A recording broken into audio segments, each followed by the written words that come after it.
Skelzer here with Matt Howell. And on this episode of the First Run, Matt and I caught up with the zombie horror film Maggie, starring Arnold Schwarzenegger and Abigail Breslin. See, Arnie's the dad, and unfortunately his daughter Abigail Breslin is running into some tough times. She's been infected by the undead. Do we even call them that? I'm not sure. So instead of letting them take her down and do what they do to zombies, which I'm assuming is shots to the head, something happens.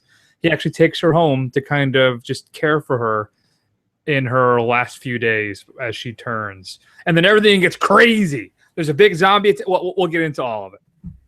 We're also going to tell you what you really should be checking out this weekend via streaming. We'll tell you what the real picks are for Blu-ray and DVD, some interesting stuff you may want to check out. We may have some news, and then finally we're going to run down what we think are the 5 best films of 1985. Initially, Matt, I talked about doing a quick something nice and easy for the final segment, and then I ran into the list of what was 1985 and knew that was going to be an impossible task. So first up, though, let's start everything off with Maggie. So, Matt, do you think my description of Maggie as a horror film is correct, or am I lying to you right now? I think you are stretching the truth. I think it has some elements of, it's got some creepy moments in it, but it's definitely not a horror movie. I would call this more of some sinister art house navel gazing is what I would consider this. It's an impressionistic painting of zombie movies on screen with a guy who can barely speak English. I say, hey! I always wonder about Arnie, too. Do you think at this point he actually speaks perfectly clear English, but it's who his character is, so he always does the accent? He never bothered to lose it? Well, I think we should start putting that out on the internet, and I think that's there that will gain traction quickly. I think so. He probably speaks the Queen's English, too. That would be my favorite part. Or if he had some really southern accent. You know, like that deleted clip from Terminator 3? Right. Where they come up with why the Terminator has the voice that it does? Yeah. I absolutely love that clip. I think it's absolutely. I wish they could have kept it in because the film, maybe would have improved it somewhat. Anyway, I agree with you, though. I feel like it sounds like you didn't care for it that much. Am I reading you right? Yeah, I mean, I wasn't that impressed with it. I mean, I kind of get the whole kind of metaphor for a child with terminal illness and kind of the crushing depression of it. And I guess, it was nice, that it wasn't all about roving bands of zombies and, not the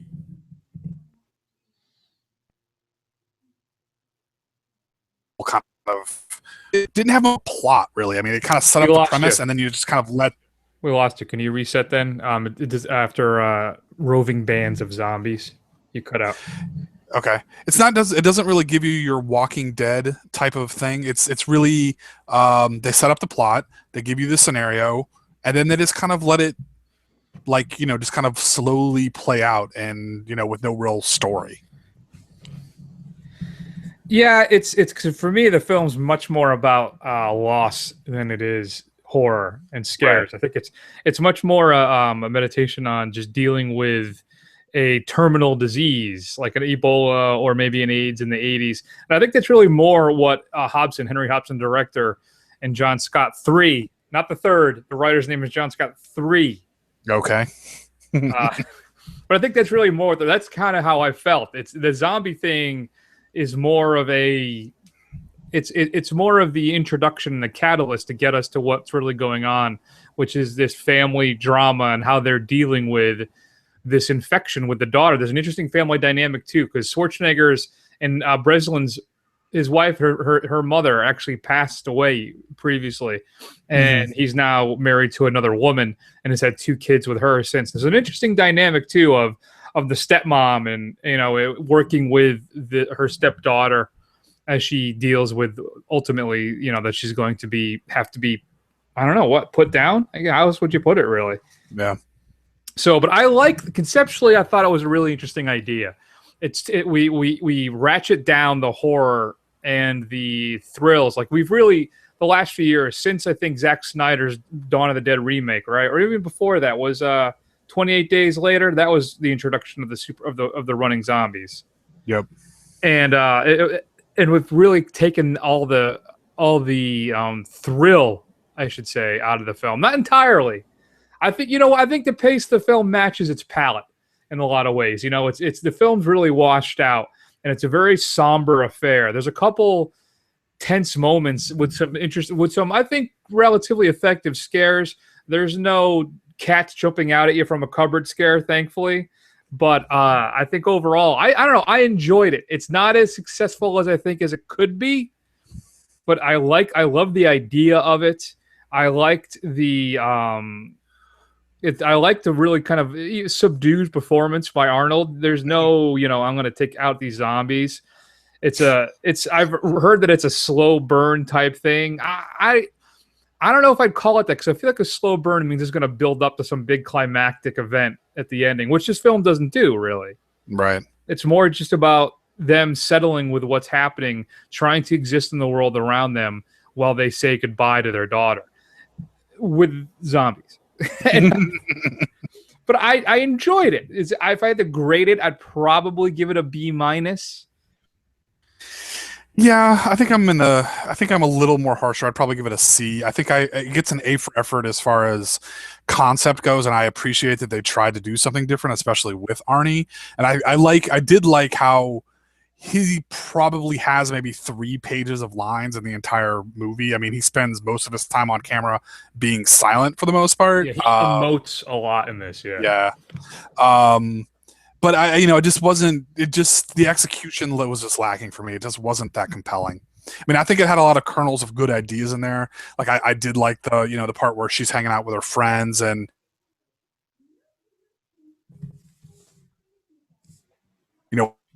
one of them is scared and all that kind of stuff. I thought that was some pretty interesting ideas. Hold on, reset again.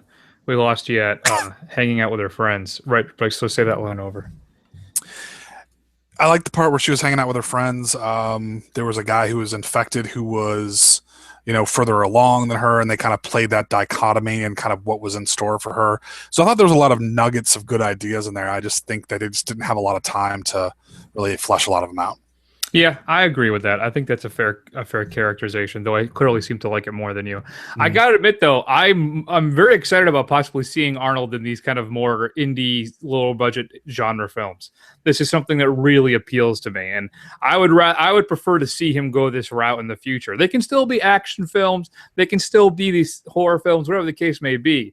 But, I don't know. I just feel like now is his time maybe to stretch himself, I think this is a good showcase for him. Like that god awful film Sabotage. This film is streets ahead of Sabotage, but I still think his performance in that is very good. So, yeah, I don't know. I enjoyed him a lot in this. I'd like to see more of this kind of work from him. I enjoyed it. I don't know if I'll ever want to watch it again, but I think as for an interesting experiment, I think it's well worth checking out. I agree. What's fun is that the video you've gone totally black, so I don't know what's going on with you. I can see me. Yeah, I don't. So I guess, damn it, Friday night internet traffic. That's why we do this on a Tuesday. That's right. Everybody gets to go back and forth to get to see my lovely mug and then your black screen. Though maybe it'll be different when it posts. Who knows? So what's your final recommendation then? Well, I have only question. What was the point of the burns when they were burning the fields all the time? Is that to scare away the zombies? The way I understood it, that it sounds like the first outbreak was being passed along through a disease that was in the crops. Okay. That it was the crops that caused the initial. I mean, obviously, bites then caused it, but I think I think it was basically the corn was tainted. Interesting. I thought it was interesting too. We don't really get into it. This world they live in is an already existing environment. There's no cataclysmic apocalyptic event. This is just what's going on. People seem to be living relatively okay-ish, And I thought that was kind of interesting. We never get they fill us in on just enough with the backstory, but we're not inundated with a whole bunch of stuff. So I thought that was a smart move too.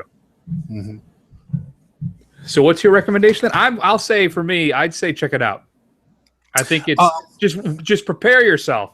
This is not a big sprawling zombie this is not Arnold's version of World War Z.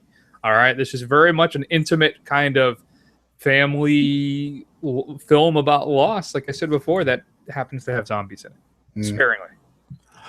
Yeah, I would say, if the idea intrigued you of kind of a quieter Arnie movie and kind of this, this different take on a zombie film, I would say check it out. I would certainly, it's available for streaming on demand right now, so I would do it that way. I wouldn't go out to the theater to see this, but if you wanted to check it out, I would do it that way. There you go. And it's only playing in certain theaters too. It's not getting a wide release. Sure. So if you've got a chance to see Maggie, I'd love to hear your thoughts. Shoot us an email at feedback@thefirstrun.com. Blu-ray and DVD picks. Matt, here's what's coming up. My second favorite film of 2014. I was shocked how much I like this film, and it's finally getting released, starring Bradley Cooper, American Sniper. Did you ever get a chance to check out I have not seen American Sniper. It is an exceptionally powerful film. It really is. And it does a great job of having you in the war zone, and you feel the tension and the excitement of that situation. But then it also pays adequate, and if not fantastic, time to him coming home and dealing with not being in the theater. So it's fantastic. If you get it from Target, you get an exclusive Steelbook. Best Buy offers an exclusive featurette called Bringing the War Home, and there's a couple other featurettes as well, but not a lot on there in regards to special features. Hot Tub Time Machine 2, the new batch, is being released. Includes the hotter and wetter unrated cut, which I'm hoping has something to do with the fact that it's about a hot tub. Mm-hmm. I'd like to see this because I like the people involved. Adam Scott and Craig Robinson and what's the other guy's name? Oh, I'm blanking on it. But he was on SNL on The Daily Show for a while. So that's getting released. You can check that out. Leviathan, Russia's submission for Best Foreign Language Film, it's about $240. But I'm telling you, Matt, it is a fantastic film, but it's soul crushing. It's basically an allegory for what it's like to live in Putin's Russia, and it is an exceptionally powerful film. Everybody should see it, but keep in mind you're going to have to read. It includes commentary by the director and producer, some deleted scenes as well. Good Lord, there's stuff they cut out. Zombievers is being released exclusively by Best Buy for Blu-ray, though we'll be hitting Netflix very soon, and we will be doing it for the show. I've been excited to see Zombievers for quite a while. Speaking of Netflix, Orange is the New Black Season 2 is being released. Here's the thing. I don't really see the appeal of buying stuff that I can stream at any time. Right. They try and sweeten the deal a little bit by throwing in a few featurettes, and then, which I think of as a mistake here, they have cast commentaries on only 2 episodes. Interesting. So I don't quite understand that. And then a couple things getting released for the first time on Blu-ray. The Osterman Weekend, Sam Peckinpah's adaptation of the Robert Ludlum novel is being released. Criterion is giving us Limelight, one of Charlie Chaplin's most personal films, a little underappreciated at the time, but is now reconsidered to be one of his classic films, which includes a new 4K digital restoration and a whole bunch of features. Criterion is also giving us The Rose, which was kind of the big explosion for Bette Midler and really solidified her career. So that's getting released by Criterion as well. Stigmata. Remember the Stigmata? Oh, I remember that, yeah. That's getting a Blu-ray release from Shout Factory, maybe Scream Factory. They're also releasing Poltergeist 2 and 3 individually on Blu-ray. The classic booze, drinking, drugs, and nudie girls Ski School is finally getting its release on Blu-ray. There must have been a lot of clamor for that. I guess if your internet goes down. And then Harley Davidson and the Marlboro Man. Wow. Released on Blu-ray finally. Your straight to DVD pick of the week. I'm going with what I think is a libertarian film. It's called American Rescue Squad. A group of mysterious villains known as the Alliance set a trap up for our hero, the taxpayer. They imprison him, torture him, and make plans to publicly crucify him.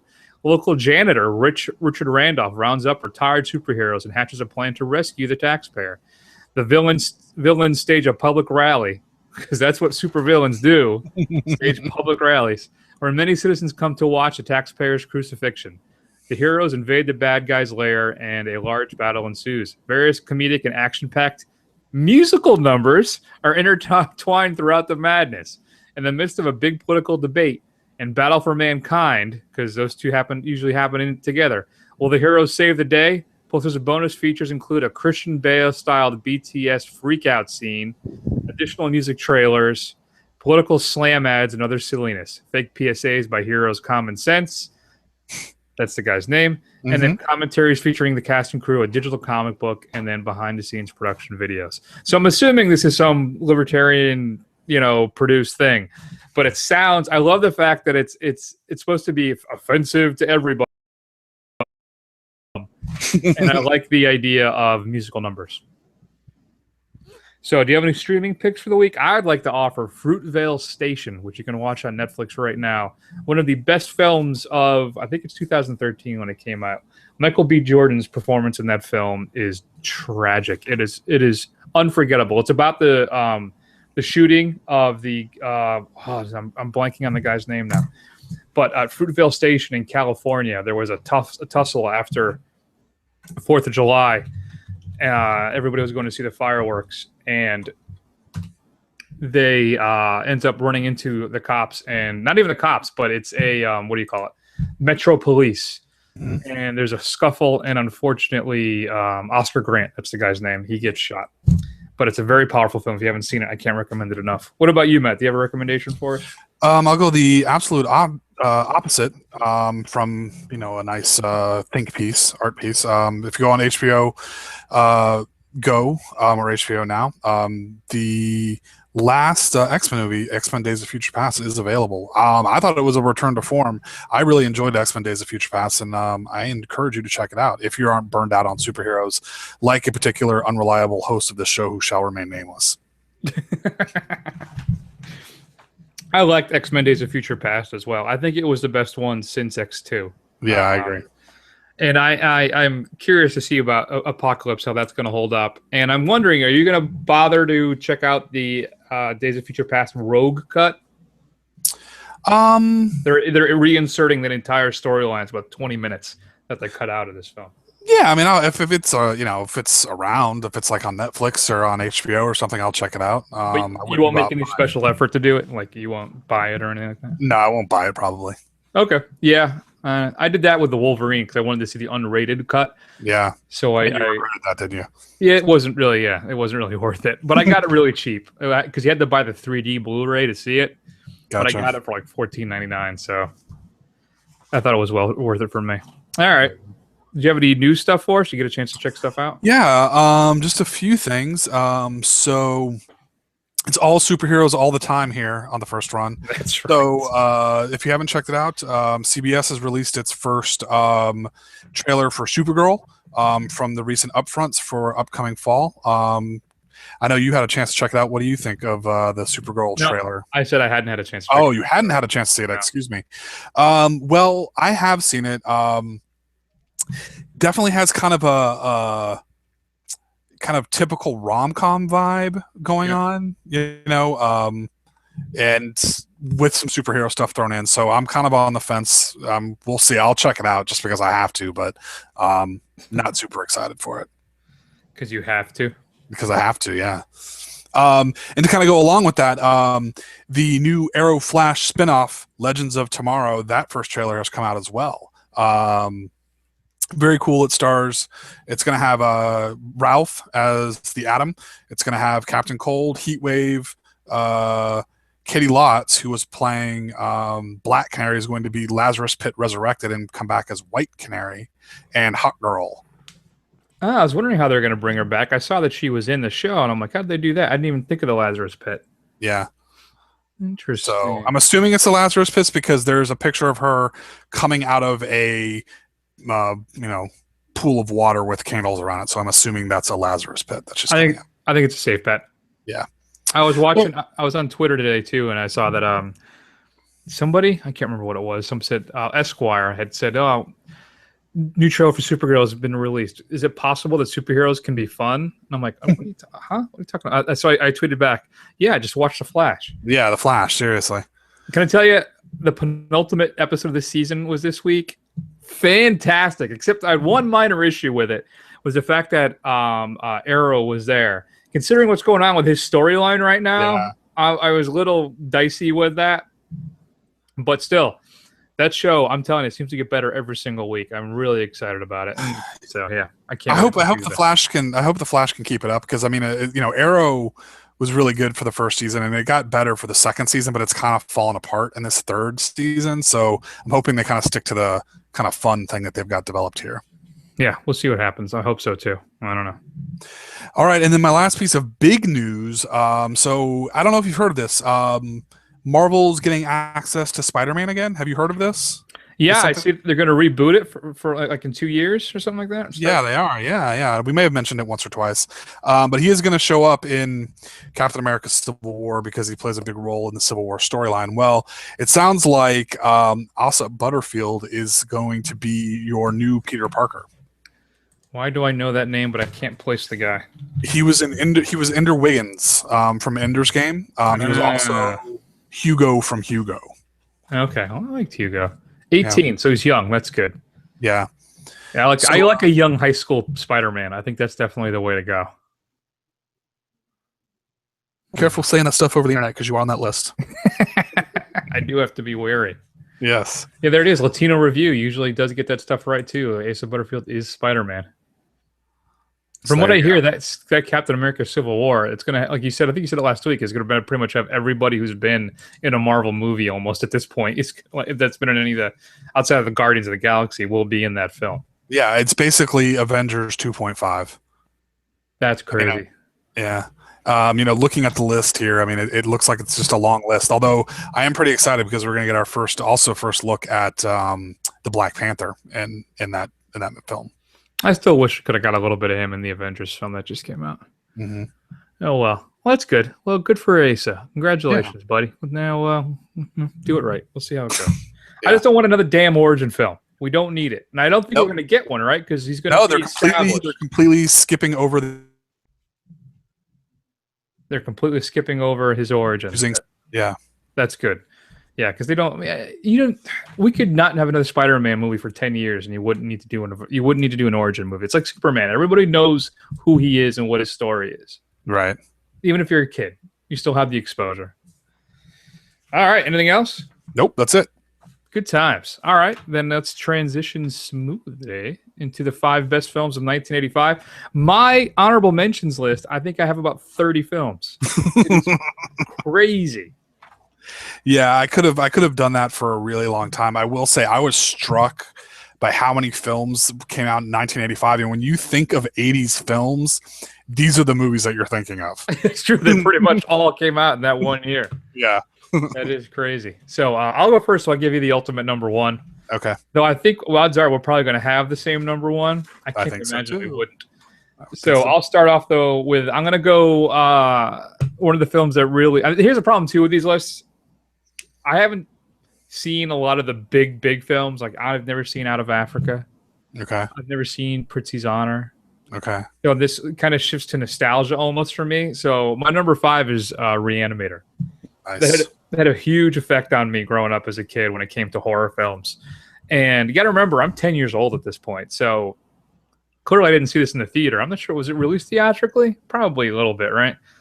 And but that one scene when the guy's holding his head up to do something dirty to the girl, it's just something that sticks with you when you're like 12 or 13 years old, when I finally probably got around to seeing it. And Jeffrey Combs, just the ultimate 80s horror, B-movie actor. Fantastic as Dr. Herbert West, who figures out a way to reanimate the dead with his glowing green serum. And all the horrible things based on H.P. Lovecraft's story, I believe, as well. Correct? So, yeah, it is. I love Reanimator. It's one of my favorite horror films. It's just, I don't know. Maybe it's too much nostalgia, but I've always really loved that film. So that's my 5. It is a goofy classic. Speaking of goofy classics, my number 5 is one of John Cusack's first movies, Better Off Dead. And when I say that the movies of 1985 really was really some of the 80th movies of all time. Yes. This is one of the ones that sets up, the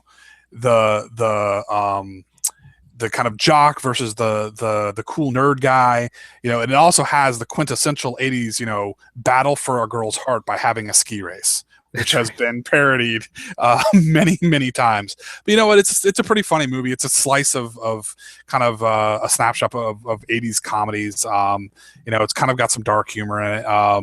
The Japanese guys who only can speak like Howard Cosell doing the racing is great. I forgot about that part. Yeah. So yeah, it's a really funny movie. You should check it out. Oh, I forgot all about that. Yeah, it's got a lot of great. Well, I don't know. Do I say great lines? It's. I'm sure some of them. I mean, everybody still knows I want my $2. Yeah. Shame people throw away a perfectly good white boy like that. I mean, Yeah. there's a lot of great stuff in that film. I haven't seen the movie in probably 20 years, but yeah, I remember really liking it too. Everybody wants some with the hamburger that comes to life. That's right. The Van Halen song. Right. Good stuff. All right. So my number 4 then, I'm going to go with, you see, I think this is interesting because you say that 1985 was like the year that all the films came out. And I'm going to tell you that this next film, my number 4, is the quintessential 80s movie. It's the one that represents everything that the 80s were in one film. Can you guess what it is?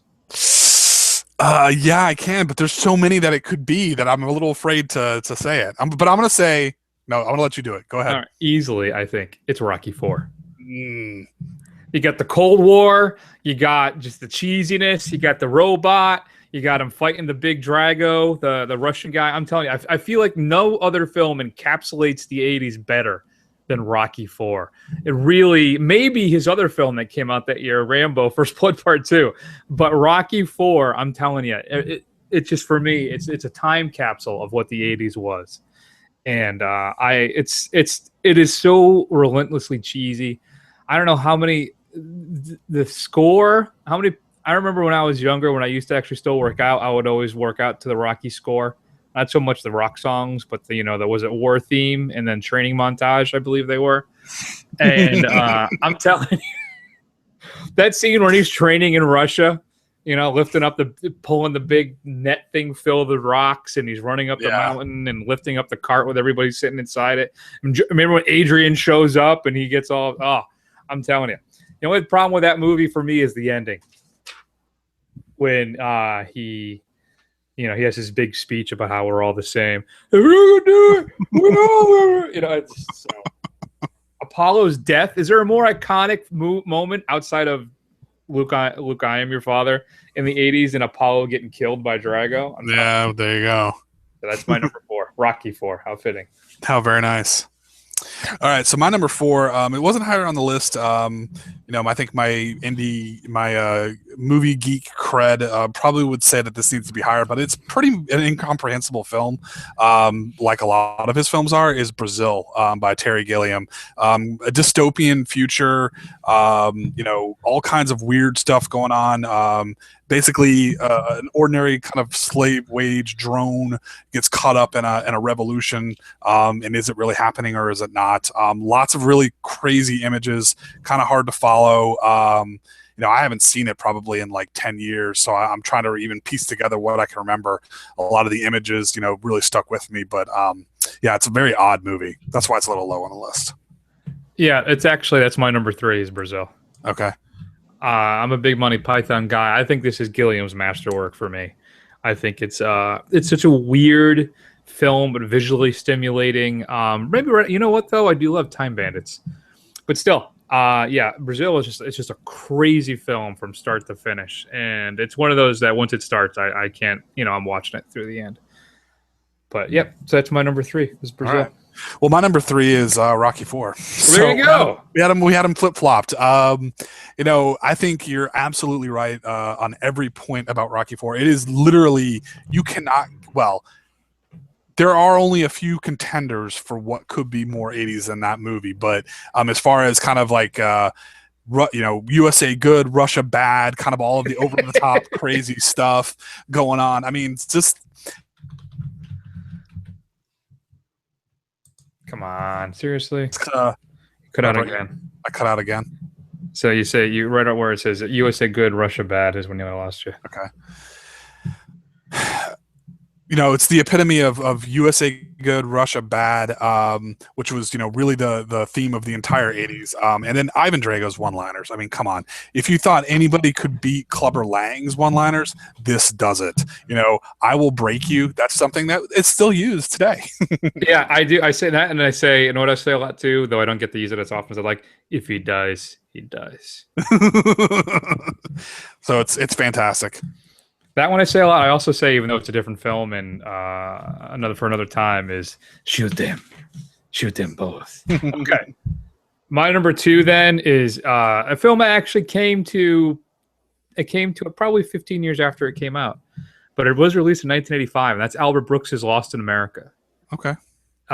Brooks and Julie Haggerty play a kind of a yuppie-ish couple. It's in the 80s. They live in LA, and they decide to just get out of their dull, boring jobs in their lives and just travel across the country in a Winnebago, and all the absolutely horrible things that happen to them as they try and do this, eventually coming back to beg for their jobs back. But it is absolutely hilarious. I'm a big Albert Brooks fan. I don't know if I've ever really talked about that before, but I do love his work a lot. I think the guy is hysterical, and he's a comedic genius. So, yeah, Lost in America is a fantastic film. If you haven't seen it, I'm telling you, it is a laugh riot from start to finish. So definitely check it out. And it holds up totally, so you should definitely see it. All right, my number two. Now, one of the other contenders for 80s movies of all time. This is the story of a group of young misfits who find a treasure map. Then they go off on a crazy adventure, and they get into all kind of perilous situations, but of course nobody ever gets hurt or killed or anything like that, and they all win in the end. And of course, I'm talking about The Goonies, the film that caused an entire generation of young children to go pouring through their grandparents' attics and their parents' basements, just looking to find that secret treasure to go out on a crazy adventure. This is the type of movie you don't really see this anymore. These kind of like isolated kids kind of going out on an adventure on their own and being separated from the adult world.